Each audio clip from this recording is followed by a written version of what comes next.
that competition, and the rest is history. So, oh, you're on mute, Nick. Yeah, I've no. Sorry. There we go. And wow, Steve, you won't believe this. You've been on mute. So I've been hearing. Oh, no way. So I'm gonna. Yeah, this is my streaming guys. They were using the Mac Mini for a stream, so that we've got in the studio that we do our podcasts on, and it looks like they put you on mute. I didn't realize. I looked down and said, "Wait a minute, I'm not getting any audio levels from you." I've got the Rodecaster Pro for audio, which I get straight out of the computer, but not going to the stream. So, can we start that again? Absolutely. Wow. Absolutely. Sorry. So I've actually got a couple of questions on that. So it's my guys being responsible and me being, I said I'll kick their butt, but it's actually me. It's my fault.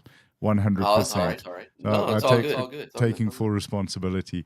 So if we started off sort of how you got into powerlifting, you injured yourself.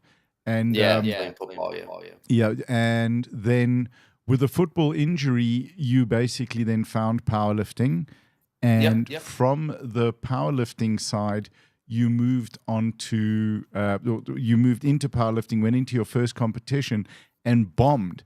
And what I wanted to ask you on that question and on that point was, what got you to go to the next competition? Because you know, for the first time, if you bomb out, that's something that people really aren't usually going to want to do. So it was a lot to take in, and it took a lot of, it took a lot of me talking to myself and telling me not to worry about it.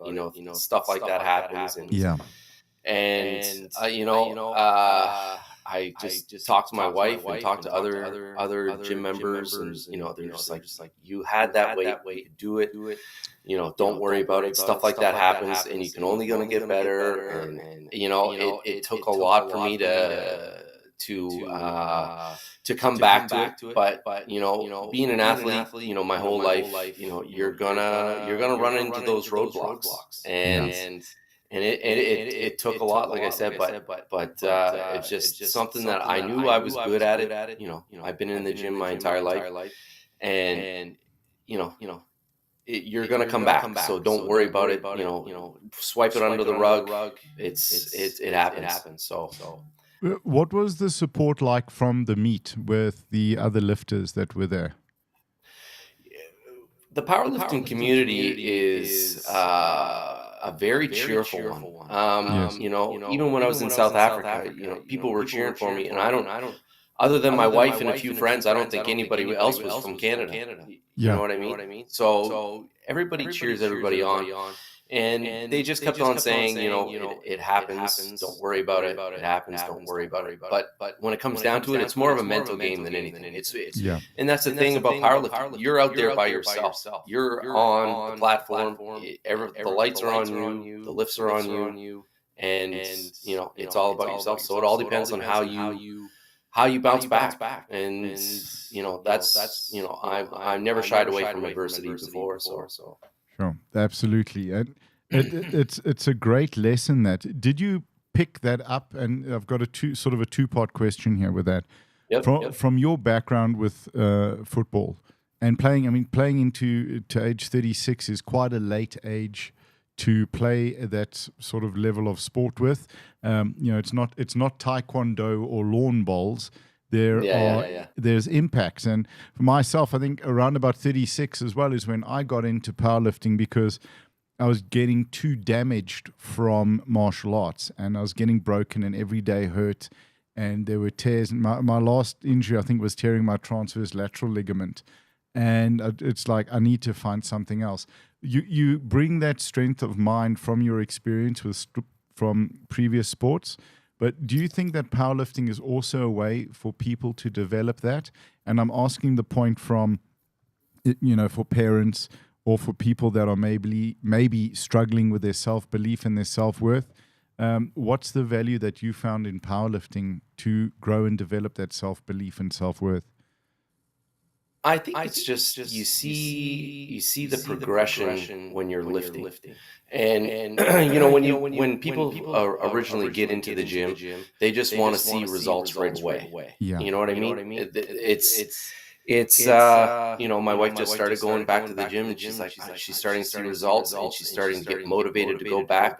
And I think a lot of times when a lot of lifters, when they get into the programming, they start seeing numbers move. Oh, that's getting easier. I did that last week. It's starting to get easier. Wow, Yes. I'm gonna have to change my numbers. I've coached a few of the members at my gym, and very quickly they'll see the progression in their lifting, and they're like, oh, we're gonna have to adjust our numbers. I look at it and go, yep, we're gonna have to adjust your numbers, because you progress, you get better numbers, and then after that, then you start seeing goals. You start making goals for yourself. Well, if I did this so fast, maybe I can push it a little further and get that. And I think being in a powerlifting community, I think other lifters see that too. They start seeing like, wow, you got so much better from last time. Good job, keep it up. And being on Instagram and posting and stuff like that on Instagram, Yes. and people start seeing that, and they start liking it. And they're like, wow, you're doing way better than you did last time.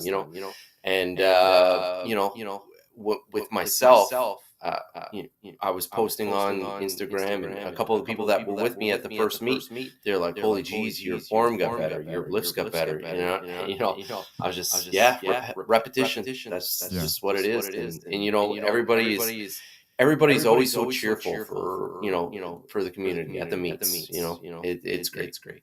Oh, phenomenal. Let's chat a little bit about your gym. What made you start the gym? What's it about?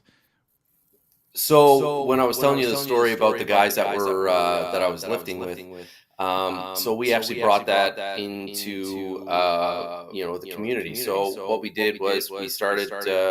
We had a bunch of equipment already, and then we moved into a bigger. Well, I say bigger spot. It was probably 20 feet by 10 feet. It wasn't very big. Okay. Yeah. So then we started bringing more equipment in, and we actually got the opportunity when all the gyms shut down. The Special Olympics group that were powerlifters in our community. They bless you. So they were looking for a gym because all the gyms were shut down. They were looking for a gym to start training at. So we said, well, we'll be more than welcome if you want to come in and, train with us, and then we'll start getting a program together. And so now we train twice a week. Anyways, we'll talk about that later. Yeah. Anyways, we didn't want to go too big at the start, because that's the worst part about a gym, is that everything costs so much.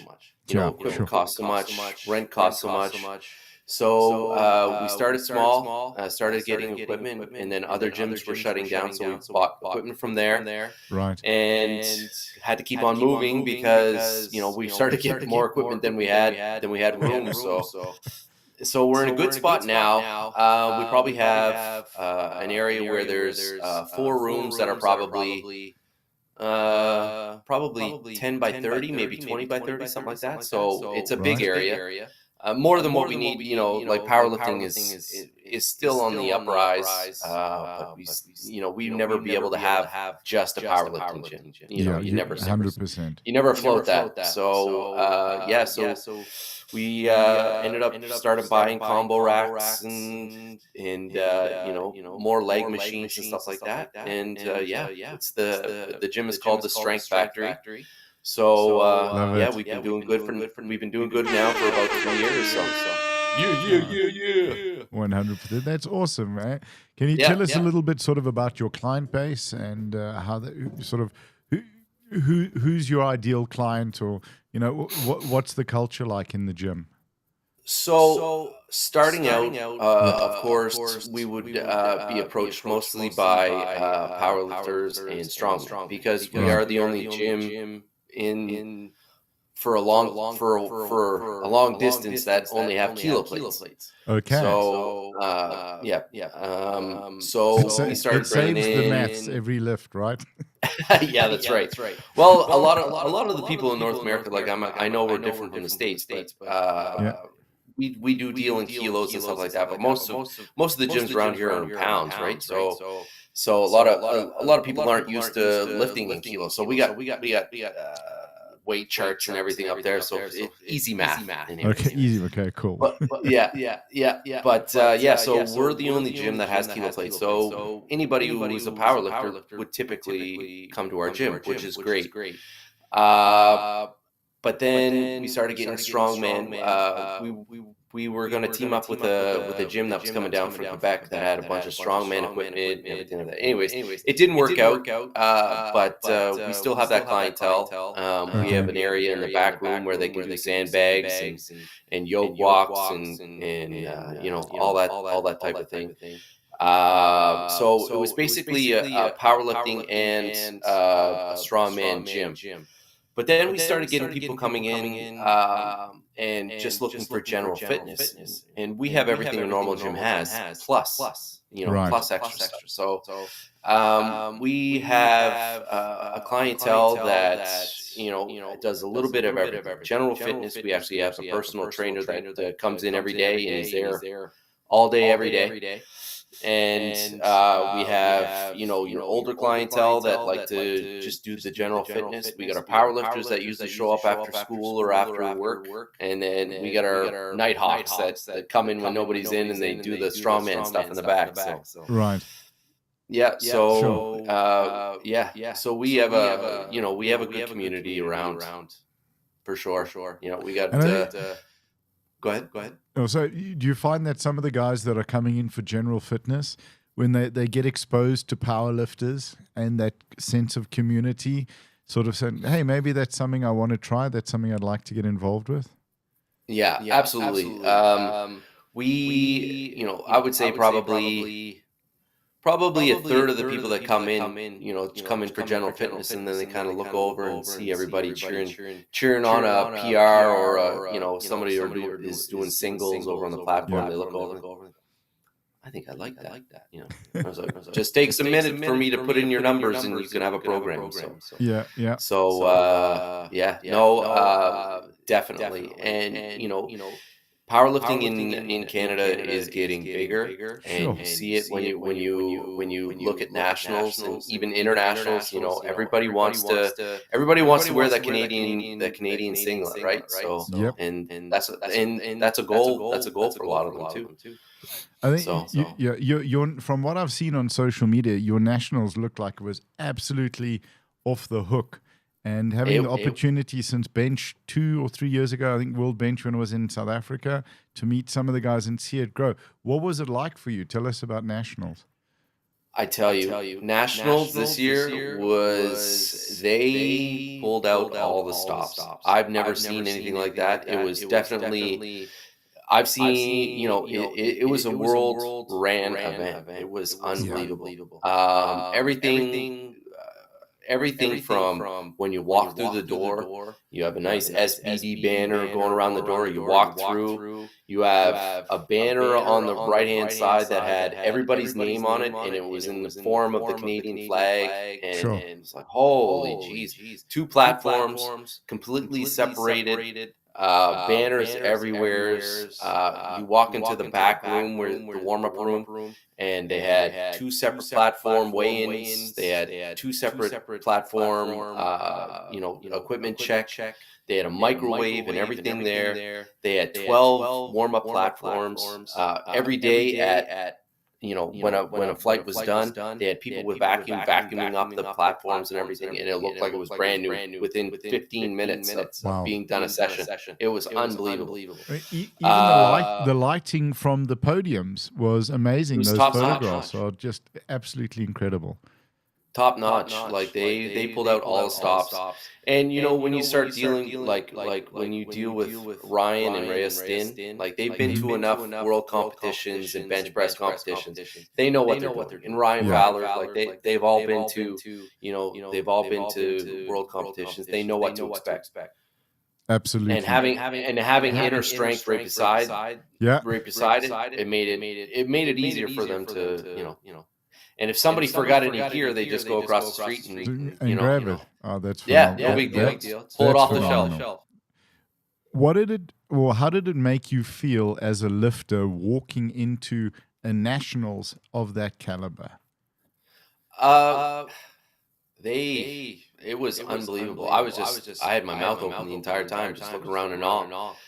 They did an amazing job, and the worst part was that I walked in. I still had a couple days before I was lifting, so I was starting to get the itch. I was looking around Instagram on my phone, and I was like, man, I want to be there right now. But Right. they pulled out all the stops. They top notch from start to finish. They did a great job. Awesome. Yep. How did nationals go for you? Were you happy with your results?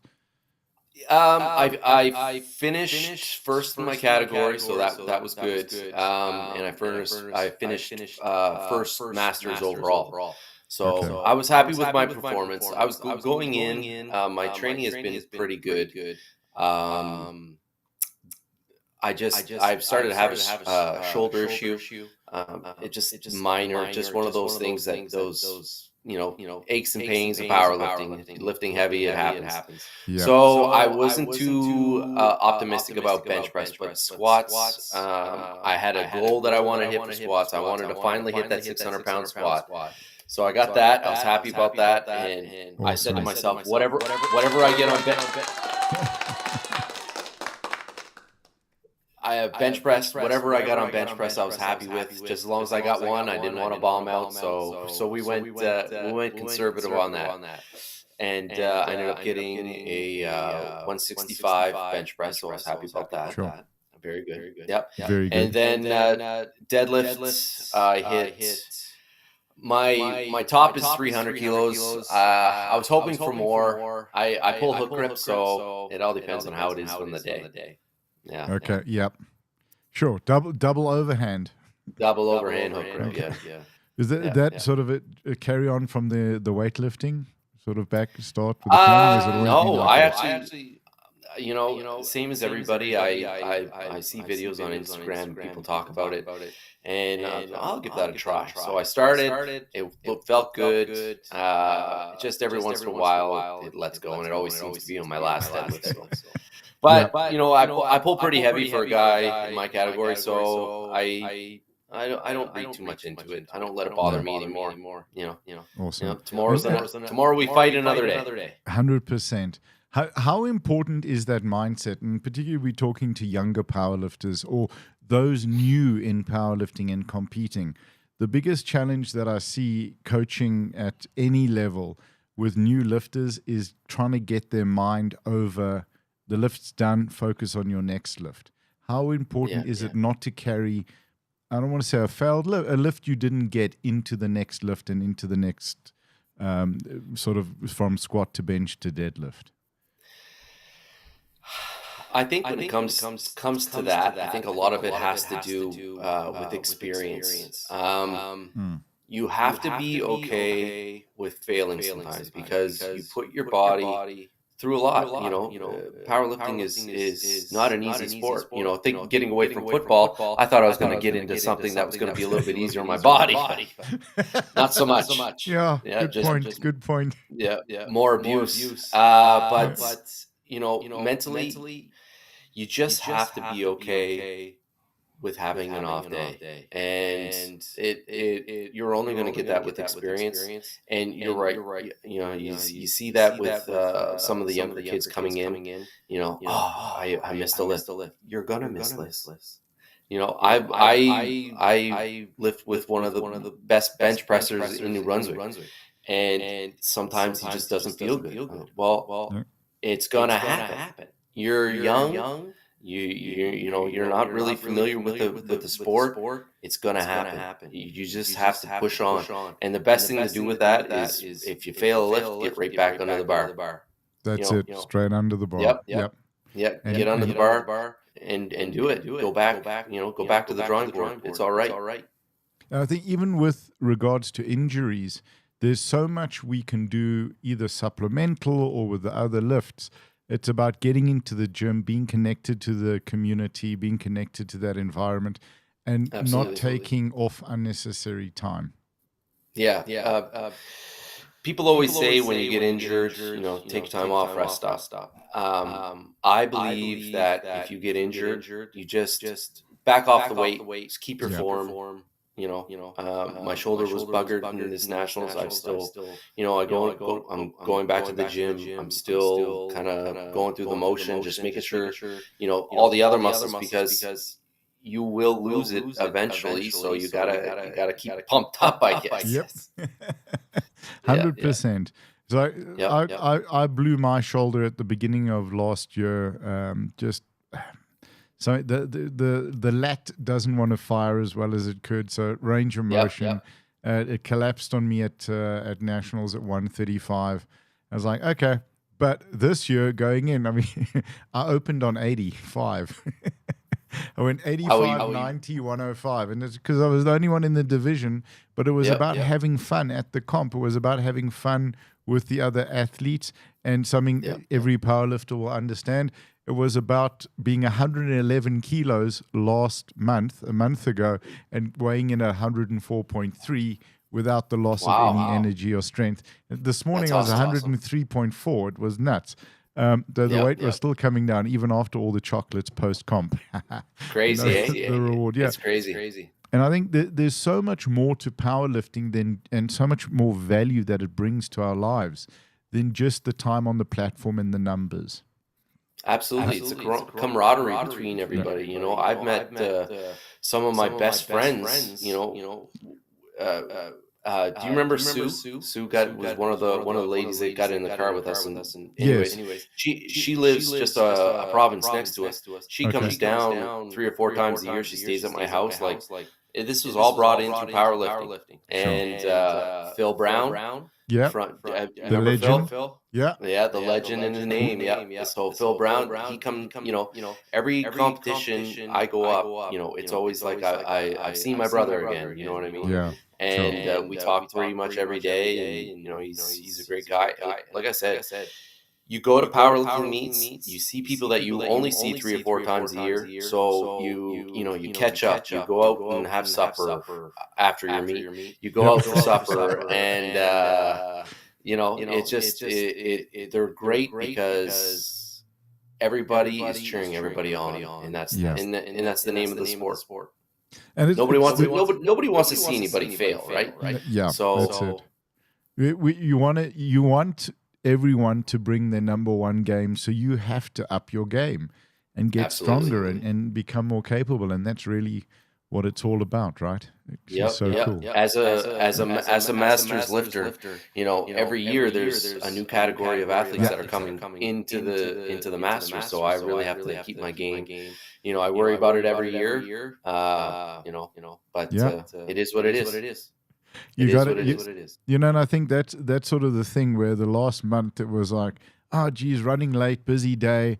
I'll just pop in and to a supermarket and grab a snack bar, and I'm like, nah, I'm not gonna stress a week out about my weight. So we're gonna leave the snack bar and all of these healthy things, and building a healthy relationship with your own body is so important, and what it brings to the party. It's absolutely phenomenal.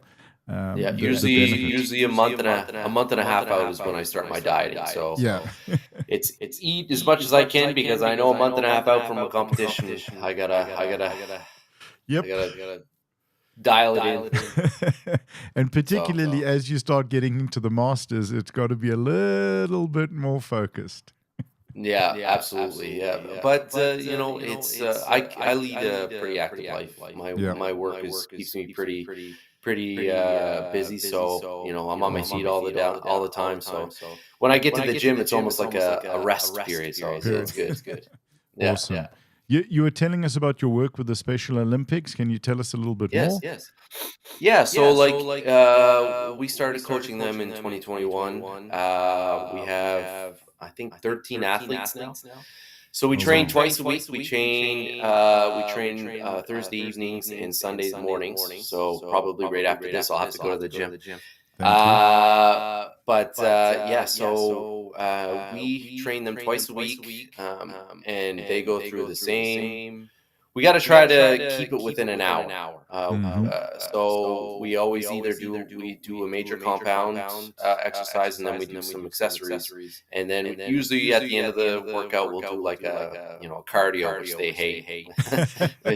Don't we all, I suppose? Yep, 100%. Yeah. So we started working with them, and we have charts of all of them. They're all getting stronger. They compete usually once or twice a year. We try to keep it around town just so they don't have to travel. Yeah. And for them, you want to talk about inspirational.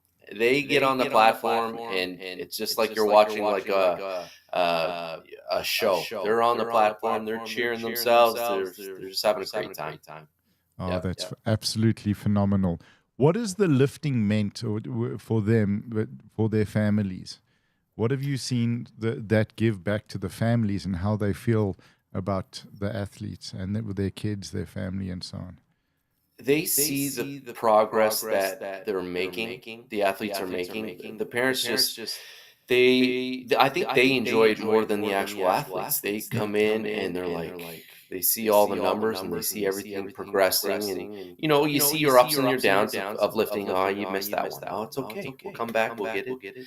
And they just see their child growing as a person, and not just lifting, just as a complete person.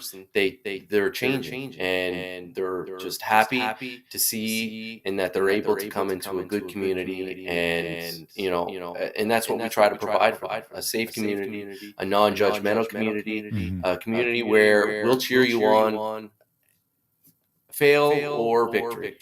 It's okay. But we're also teaching them that it's okay to fail. We got to learn. Sure. We got to learn to accept failure, because we can't move on past that. That's it. Absolutely. And I think maybe that's the value of being an athlete and competing throughout your life. You understand that failure is not final. It's not fatal.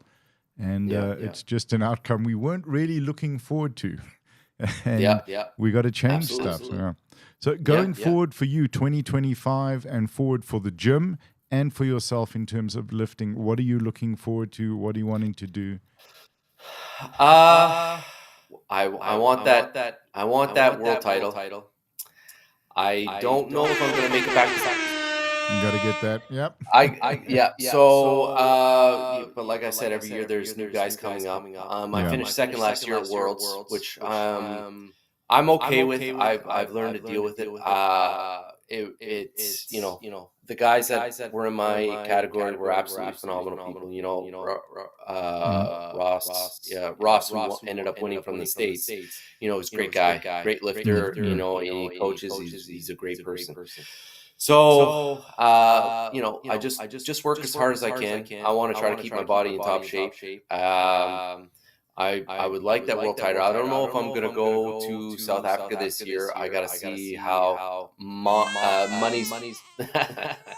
I got to see how money makes out. We got to, we don't get any funding from any of our governments or anything like that. So, I fundraise to go to all my competitions, even locally. So, and I do a pretty good job. I ended up getting everything paid for when I went to South Africa, so that was good. But I'm gonna do NAPFs that are in the Cayman Islands this year, and then next year I'll probably I think Worlds are in Reno, in Nevada, so I'm gonna go do that, and then maybe NAPFs again. I like NAPFs; they run a good competition. Awesome. So and I'll probably.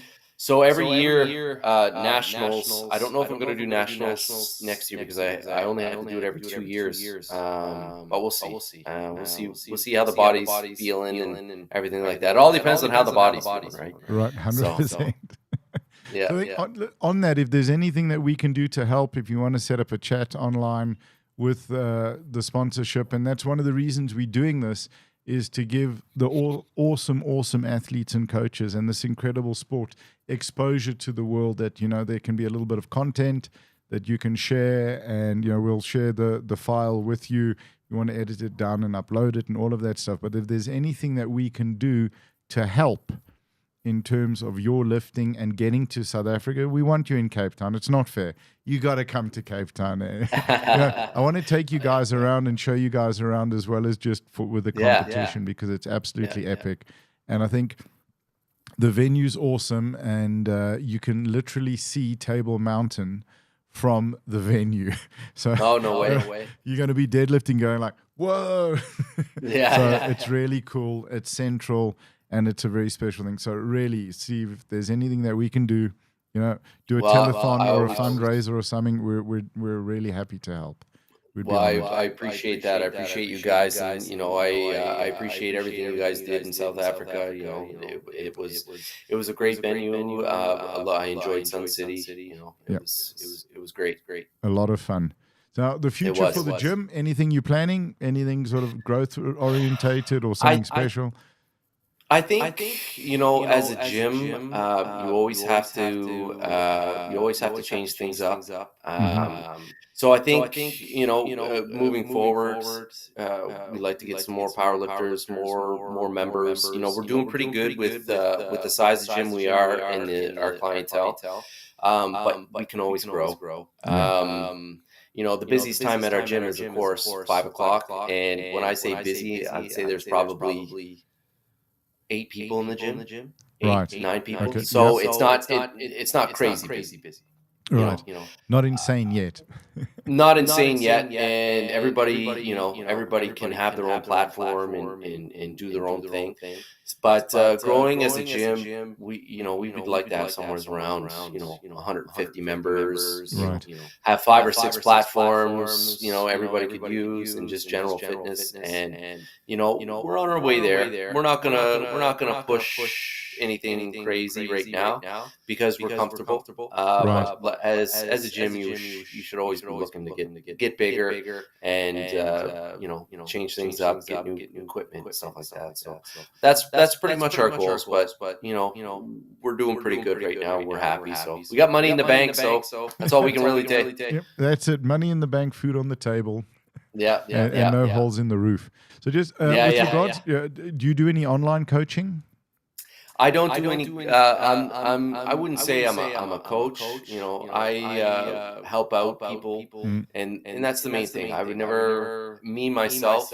I don't have the knowledge enough to create my own programs or stuff like that. But people in the gym or people that I see, and when I was at Nationals, I ended up getting my national referee certification. So awesome! Congrats, thank you. When I'm reffing.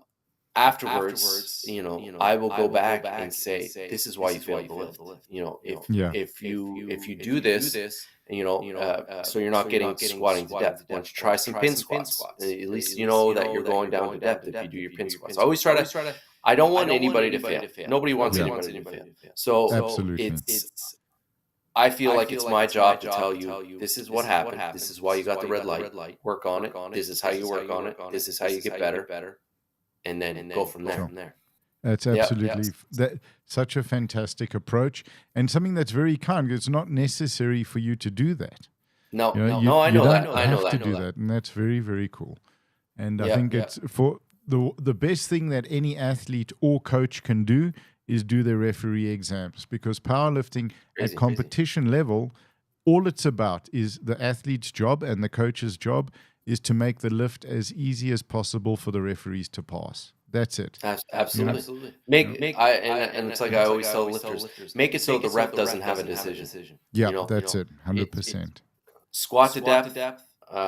If it's don't make it close. If your body is able to get you down into the pocket and then you can explode up, make it so fast they don't even have a decision. That's it, 100%. Yeah. Speed and power. That's it. Speed and power. You want to be. It's like every decision you make as a ref has to be, when there's indecision, in the athlete's favor. And as you said, make it as fast as possible. Absolutely. And be consistent.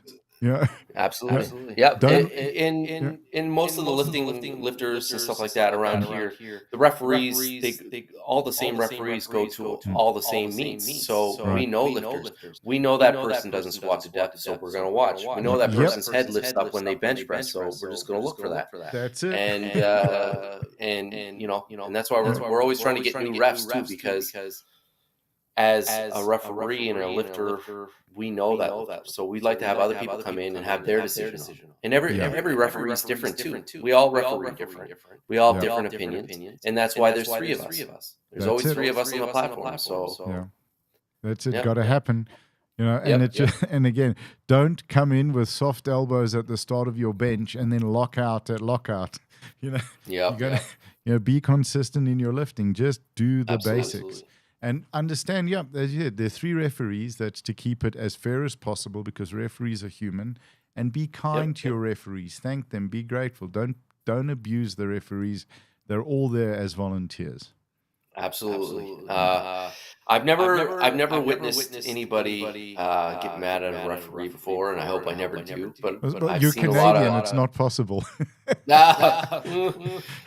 Okay.